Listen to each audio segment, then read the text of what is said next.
Hello, everybody, and a very happy new year to you all. In today's video, we're going to pick up on where we left in 2023, talking about serviceability, first home buyers, deposit requirements. And now we're going to move into the grants that might actually be available to you for a lower deposit. This is a question that's been asked quite a few times, particularly over the last couple of weeks as we start to move back into the new year, 2024, and people have these New Year's resolutions to purchase property. So if you are someone who is struggling to save up for a deposit, being a first home, but you earn a good amount of money or you feel like you should be there, this is going to be a video for you. If you stick around to the end, we're going to have a bit of a conversation about the current interest rates, what we're starting to see in the market, and what our opinion is of where this might be heading over the next 12 months. Person I'm speaking to, you've all seen him before. Simon, thank you very much for being here again to kind of explain in a little bit more detail about what this looks like. So when I talk about grants, we're talking more importantly about the Kāinga Ora offering a low deposit, those 5% deposits. Now, ideally, we're going to have 10% or more, but there are circumstances that might arise, meaning that 5% is all that we might have. And what are our options and around that? So Simon, can you please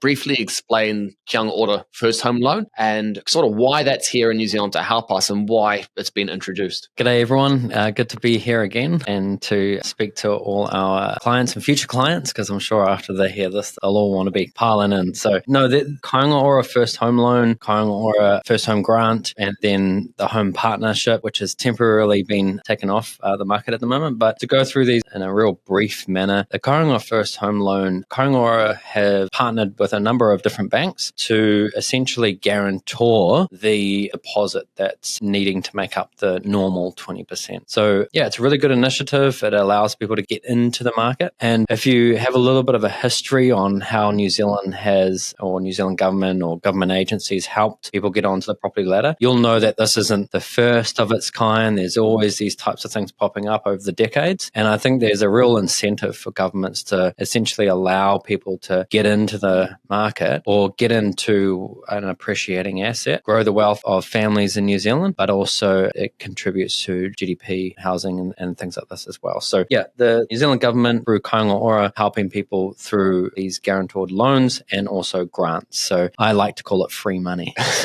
And when you're talking about these loans, we are specifically talking about these low deposit, right? We're talking about that 5% threshold, because that is the threshold, is a minimum of a genuine savings of 5%, right? The initiative is there to help New Zealanders get into property because that's the end goal. We've seen rent percentages increase over the last 12 months. That has a lot to do with the market, inflation, a lot to do with a few other things. But when we're talking about this loan that Kāinga Ora is offering, it's 5%, but not everybody's eligible for that, are they? No, there is an eligibility criteria that you have to meet. And, you know, it's actually 90% of the people I speak to fit this criteria, but it would be really good to just have a quick understanding of what that is. And there are the Kāinga Ora website where it details this, but I'm sure you'll want to go through it. Yeah, well, I guess ultimately we've got the 5%. That's the first criteria, right? The second, genuine savings. I want to be specific here because some people think they just need to have that in cash. It's not the case. So it's KiwiSaver and your cash. So if you combine that to be 5% of the deposit, then you're there. You meet that criteria. Yeah. So KiwiSaver and or cash. Does a gift count into that, or does it have to be genuine savings? Yeah, it has to be those two avenues, genuine savings. So cash savings and KiwiSaver, because they see as KiwiSaver, you've contributed that. There are some employer to add that as well. So there are some massive advantages. And yeah, but we do need 5% to come from those two avenues. Yep. And there are obviously, we've got the residency criteria, New Zealand citizen, PR, permanent resident, or a resident visa holder, right? And you've got to be in New Zealand. That is one of them. Now, you also have to be a first-home buyer, right? But we're going to touch on this a little bit later. If you have owned a home prior and you're in a similar financial position as a first-home buyer, there are options available as well, right? Yeah, so I speak to middle-aged people that have gone through like a divorce or a separation or whatever situation it is, but they find themselves in a situation that is very similar to someone who's buying their first home. And that is evaluated and then provided in terms of you go through the eligibility criteria and you can get a checklist to see. We'll kind of talk about some of the high level a little bit later on on that, because I'm sure a few of the people listening today might fall into that category, because it's a common question we get, right? The other requirement is your income cap requirements, say. Like, you can't be earning ridiculous amounts of money and fall into this criteria. So there are broken down criteria of income. Can you explain what those sort of three criteria might be for someone that is on their own trying to buy it versus somebody like a solo mum or dad versus, a couple going into this? Yeah, so essentially you've got the three different brackets. You've got the single individual without any dependents. You've got an individual with one or two dependents. And then you've got the couple, right? The combined income. And the individual, you can't earn more than $95,000, or you can't have earned more than $95,000 over the last 12 months. I'll come back to that. The other criteria is $150,000 with dependents, and then again, a couple, $150,000 combined. So when I say the last 12 months, I mean, there is quite a possibility that you're, coming up in your career, you're like 80,000, 90,000, you're doing really well and you're getting pay increases along the way, decent jumps, and you're at, say, 100, 105, 120, whatever it is. Over the last 12 months, if you didn't earn that, then you're still eligible. So you could be on 100, 120K salary, and because over the last 12 months you haven't earned that, you still fit within the criteria. And that's through your IR3s, IRD statements. I assume you go into the box, you just last 12 months and it shows your annual income. Wow. Okay. And you did mention dependent. So if I'm a solo mum, solo dad, there is still those thresholds there of last 12 months of income as well. Correct. At 150. At 150,000. If you're a solo parent individual with two dependents, let's say, and you're earning 150,000 over the last 12 months, or earned 150,000 over the last 2 months, then you fit within that criteria. Right. And then couple, if you're husband, wife, husband, whatever the makeup is, combined income over the last 12 months of 150, you fall into this category. Correct. Yeah. And ultimately, in that case, you effectively only need 2.5% of deposit each if you're buying it together, right? Because they amalgamate a total of 5%. Correct. Yeah. Correct. To throw some maths in there. So one person might have the full 5%, the other person might have nothing, right? That doesn't matter. It's not 5% each. It's just a total combined of 5%. That's right. I won't go into the complexities of it when we're talking about people just slightly outside of what is considered a couple, but there is a term called a borrower of convenience. But that's why you come to a financial advisor and find out these things and then attack things with a little bit more clarity. Yeah, and that I think is critical, and we will talk about that in a little bit more detail, particularly with your eligibility criteria. And not every bank is going to be offering this, right? And last thing I want to do is keep going around every single bank and getting no's, and we'll talk about how we can combat that. But I want to use a bit of a scenario with regards to what we've talked about and your eligibility criteria. So let's just say I'm a solo father. Okay, I'm on $145,000 a year, and I've saved up the genuine savings. I have heard a lot about low deposits equal higher interest rates. I have heard a lot about these low equity margins or fees. It's costing me a lot more to lend the money from the bank. Is this something I need to be prepared for? Is this accurate? Or are there, I wouldn't say loopholes, but are there other avenues I might be able to go down to be treated similar to another person with more of a deposit? In general, yes, there are associated fees and extra, maybe a margin on the interest rate. But what I would say is that the devil is in the detail. It depends on the lender. It depends on the criteria. It depends on your specific circumstance. There are cases whereby some lenders will actually give you a better rate than anyone else on the market. Yeah. Okay. Through these 5% loans. Now, they'll break the loan out whereby 80% of the loan or 90% of the loan will be charged to you at a normal or even in some cases better than normal special rates against other lenders. And then the amount that got you to the deposit of 10%, and in some cases 20%, will be charged that little extra interest. So it's not as if I'm not saying that product isn't there. Some lenders will charge you a low equity margin on the entire lending. But again, this is why you come to a financial advisor to see if you qualify for something that's much better.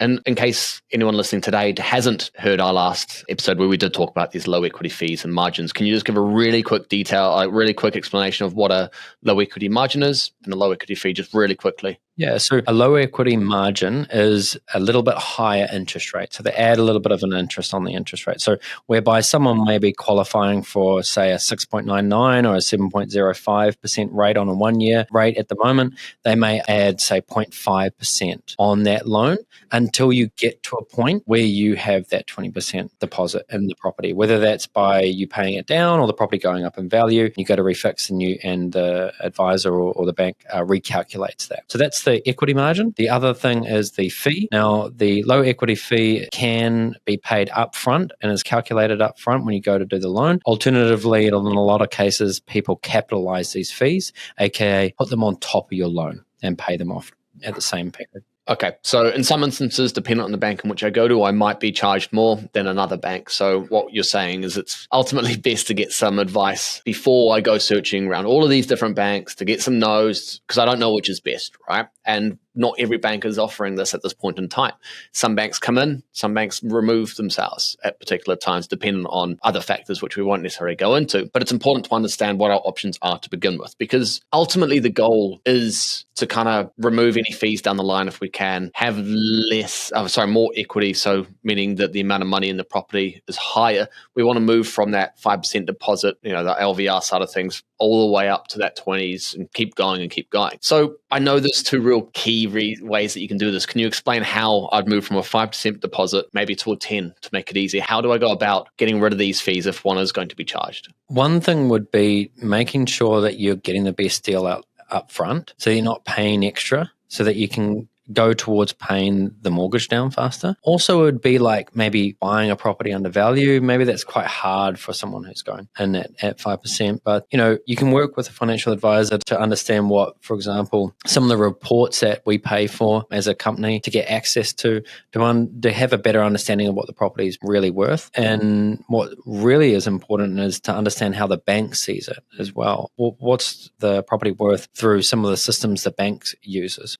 And if you can purchase it for under that, in a lot of cases, what you've done is you've increased your deposit right from the get-go from that purchase. And then obviously to up that deposit from 5% to more, you've got a number of factors which any good financial advisor will run through with you. They'll ask the questions appropriately to see if you have eligibility, or if you have, the bank of mum and dad and the possibility of just topping that up slightly to get over a certain threshold. That gives you the capacity to sell the idea to your parents as well. Yeah, I guess there's other ways too, right? And it could be that you might be quite hands-on. We talked about renovations that we've both done on properties, our own properties. I like to think of myself as a handyman now, but when we start looking at, there are other ways. We could potentially redo bathrooms. I might be good at doing DIY. I might have friends that will be willing to help me, because by doing that, we can create value within the property, right? And then get it revalued. And by getting it revalued, it might be, ideally, it's going to be higher than the purchase price. Now, if it is higher than the purchase price, let's say I buy a house of 500,000, got a 5% deposit, I do some work on it, and it comes back at 600,000. If I do that work within 2 weeks of buying the house, will the bank then take the 600,000 value and then remove all the fees, or is there like a set time frame? Or well,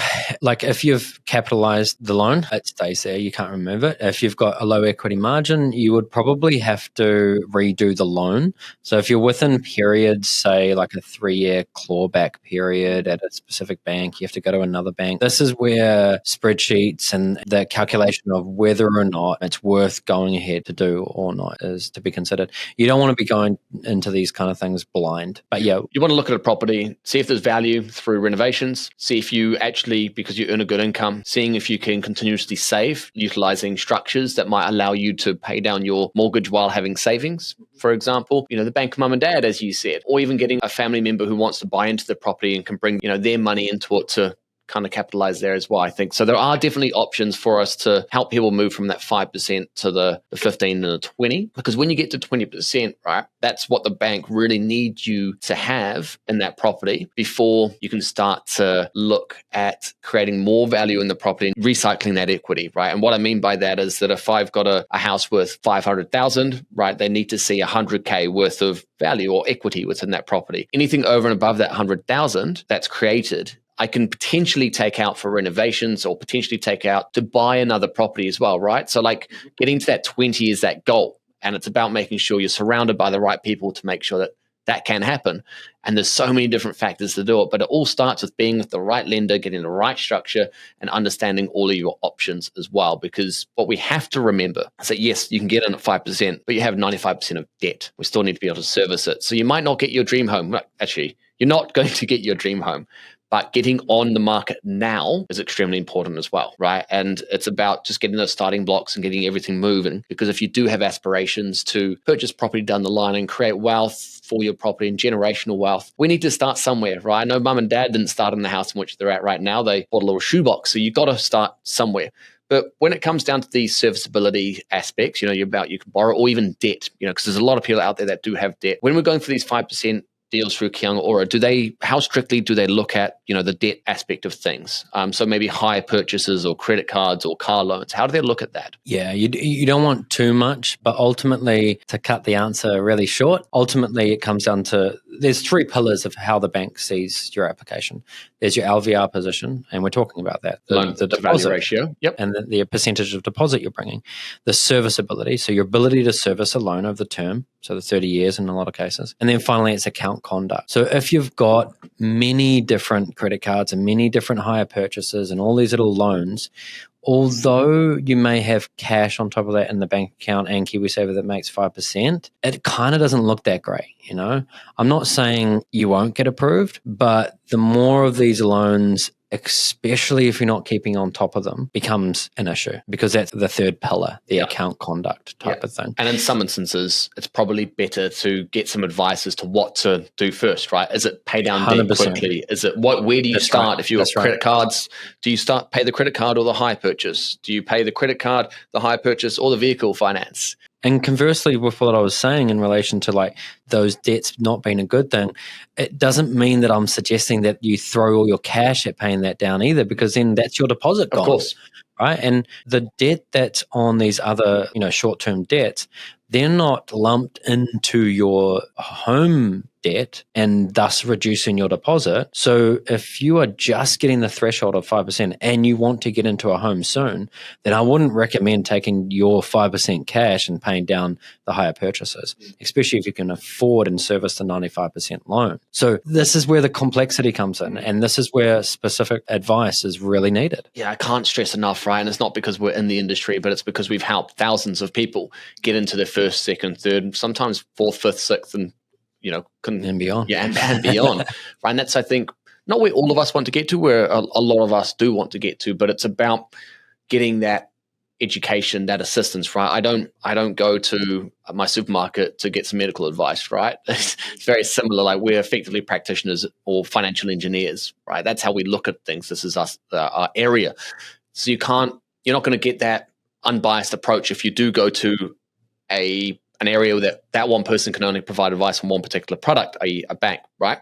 Now, I'm going to circle back on something, because we talked about the eligibility criteria for Kāinga Ora, and we talked about being a first home or a previous homeowner in a similar financial position to a first home buyer. What does this mean, and do you have an example of how this might work? Yeah. So, I have a middle-aged gentleman that I'm currently working for. He's one of my clients, and he went through a divorce, and it was very costly, and his deposit isn't quite 20%. Now, in terms of cash, because of the fact that he now no longer owns a home through that divorce, a deposit that's not quite 20%, he can access his KiwiSaver, because he, in that situation, is very similar to someone at his age group that is looking to buy his first home. So that's an example of someone that will become eligible. Yeah, and again, a really important part of that, I think, to note is that if you have used your KiwiSaver in the past, you don't qualify for that, right? But we do see situations where maybe, a brother or sister has been put on the title of mum and dad's home to help service it. Now, that technically counts as a first home. So it means that because I've been put on the title to help my family, I technically can't use my KiwiSaver for a future purchase. Technically, that's how everyone sees it, but you actually can in certain circumstances. In certain circumstances, exactly. and that becomes a little bit more of a holistic advice, that you want to work with lawyers and understand what the asset protection aspect of things are. What was the purpose of having that person in there, and who's going to look after the remaining owners if the example no longer is an owner? Yeah, and so that's when we suggest that we bring those other people into the equation so that we have an understanding, so that we can help both sides of that transaction. So ultimately, in that instance, that was the case. But if you are somebody who has owned a property with a partner in the past and are no longer with that partner, and you didn't use your KiwiSaver and you want to buy a first home, there are possible options available to you. It's just making sure that you talk to the right people to see what your options are. Because look, you can ask a question. If you don't ask the question, the answer is always no.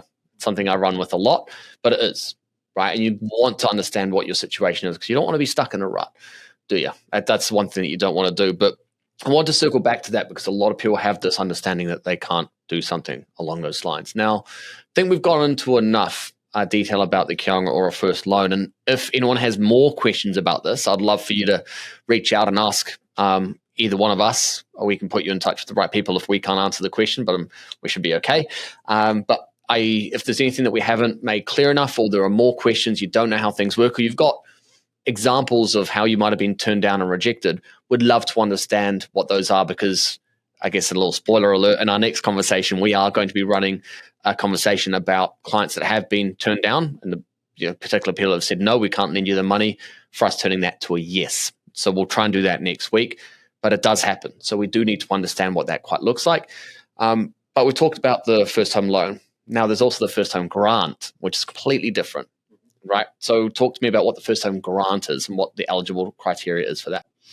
At the beginning of the podcast, I talked about free money, and this is what I mean. This grant is essentially free money.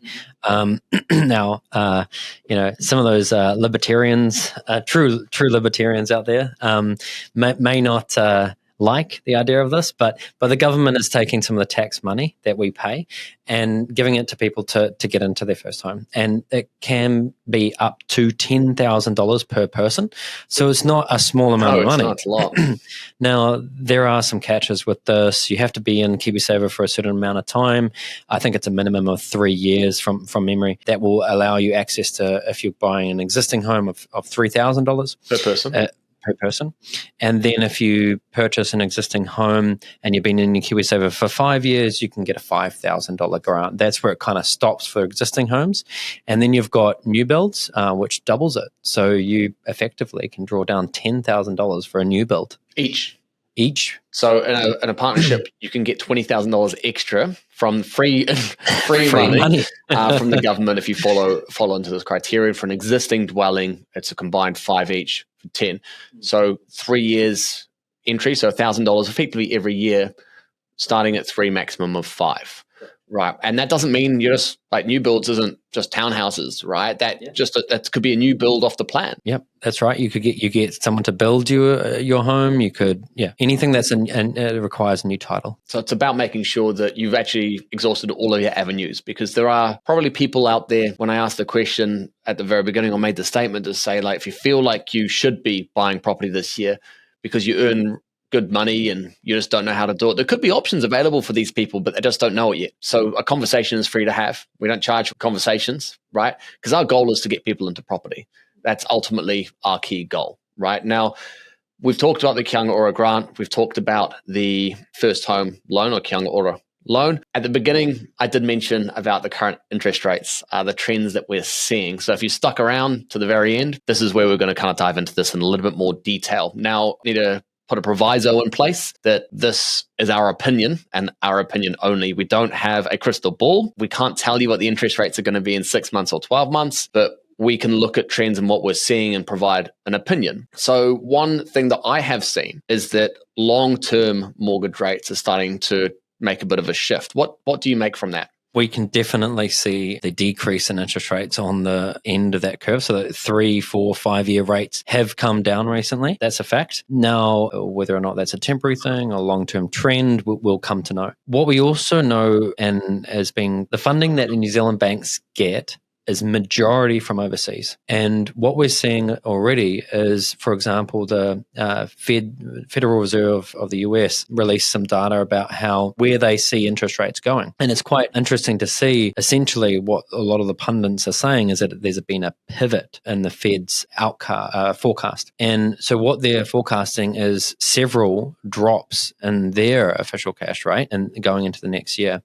that's definitely going to affect our pricing. And so that's effectively, I think, one of the bigger factors as to why we're seeing some of these longer trends be pulled down. It's a matter of time to see whether or not it eventuates, and that will flow through to some of the shorter term in New Zealand. Yeah. So ultimately what you're saying is that, we know this, overseas markets have a direct impact on our own economy and our own interest rates because we purchase money effectively from overseas, right? And we buy it at a particular rate. So when the official cash rate overseas starts to go down, that means the buy rate is less of that money, and meaning that our interest rates will start to decrease over this way as well. Now, how long that actually takes, we don't quite know. But if we're starting to see those 5, 4, or 3 years start to slowly drop, people might be quick to jump at those rates as well, right? But one of the risks, and this is just being speculative, is that if you jump at a 4-year rate and they're offering you something a bit lower, they're probably expecting the 1 to 2 year rates to be lower than that 4-year rate in 4 years' time, right? What I would say is that, financial advisors, we're not in that business. What we are in the business of is ensuring that our clients are aware of the risks and take on an approach that reduces that risk. One of those ways you can do that is by just spreading over different terms. So some on short term, some on long term. Hedging your bets.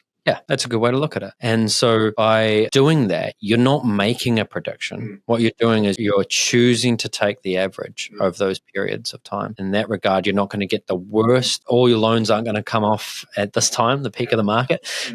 Although, unfortunately, I do deal with clients that come to us that are in that position. And we educate them on how they can not be in that position ever again. And so that's just a matter of just spreading some of the terms over. And they say, but everyone's talking about interest rates coming down in a year and a bit. Yes. However, if they're all wrong, which we were, a lot of the pundits were wrong going into this downturn as well, and the increase of interest rates. So what we would say is that don't make it a betting game, make it a sure thing, reduce the risk by spreading the terms. And I think you can see from the graphs we've seen with each economist from the major banks and their predictions, they're all different. Not one of them is exactly the same, right? Which shows the uncertainty in the market. So making sure, you might be a risky person, you might go all 1 year hedging your bets, right? But you don't want to go backwards. What we are seeing from October last year through to this year, 52% of all New Zealand fixed mortgage rates are coming off. There's going to be people in there from 2 to 3% moving to 6 to 7. Now that's going to create probably or potentially a higher percentage of mortgagee sales. Now, while we don't wish that on anybody, there is going to be potentially opportunity in the market for people trying to get in. Now, that's not a nice thing to say, but is just the fundamental truth, is that is opportunity. And I remember asking Landon this question a long time ago, when is it better to purchase property? This was a good year and a half ago. I said, when the money is expensive, but properties are cheap, or when property is expensive and money is cheap. So both the other way around. And he said to me, he goes, anytime. And it is the case because it's a long-term hold, right? So do the Warren Buffett thing, right? It's like time in the market, not timing the market. And property is no different. It's about getting in. But first off, we need to assess our potential. Do we have enough money to service lending? How much can we afford? What do I need to do with short-term debt if I've actually got that short-term debt? Is my KiwiSaver working for me and in the right places? So many different things to think about. And are we protected if our mortgage, if we can't make those mortgage repayments? Exactly. Or even before we get to the mortgage protection side of things and the insurance that's overlays all of that. If something happens between that journey, that's going to, you might suck up all your savings just to cover your cost of living. We don't want that to happen either, right? So there's a lot of things that require some assistance. And what we're trying to talk about is how we do those things. So having a conversation with us is easy. It's free, right? You might not get the answer you want straight away, but we'll be able to give you the tools to help people, right? Now, over and above these these deposit conversations we've had, do you feel like there's anything important that we might have missed that we want to add in as a little bit of help? I know we're going to talk in our next webinar about real life deals and how we've helped first home buyers. But do you think there's anything in the market that people need to think about, or is it just take action now? What I would say is that there is no risk in seeking advice, right? The only risk is, the time that you spend, right? And if you substitute Netflix for a conversation with a financial advisor, then there's only an upside there. So reach out. One of the financial advisors here at Mortgage HQ would be more than happy to assist. And at least you'll be provided with a little bit more clarity as to what your next steps are. If you can't make it immediately, then we'll be there holding your hand along the way. Awesome. And now that concludes our episode for today. today. I really hope there's more answers than anything questions. If there are any questions, please leave them below. We'd love to hear your feedback. We'd love to hear about some of the topics you'd like to know more about. We can get some of our wider team in here as well to have conversations about areas that they specialize in as well, if you do want to dive a little bit more detail. But we're not people that sort of believe in New Year's resolutions ourselves, right? Because action is what holds people back. So today is better to make a move than it will be tomorrow. That's just the ultimate truth. We don't need to wait for the new year in 2025 to make a decision. It's all about now. So it's about having those conversations, educating yourself, seeing the online content that we do have that might be able to slowly help you get into the right position. I can't emphasize that enough. It's all free. It's all out there. Focus on yourselves, help yourselves. Look forward to seeing you on our next episode. And that one, we will be running over a live deal for a first home buyer that Simon's personally helped. Bit of a complex deal, but it's pretty cool to get these live deals talked about and just show an example of how we can help anyone out there listening that is in a very similar position. So thank you very much. Hope you've enjoyed. We'll see you next time.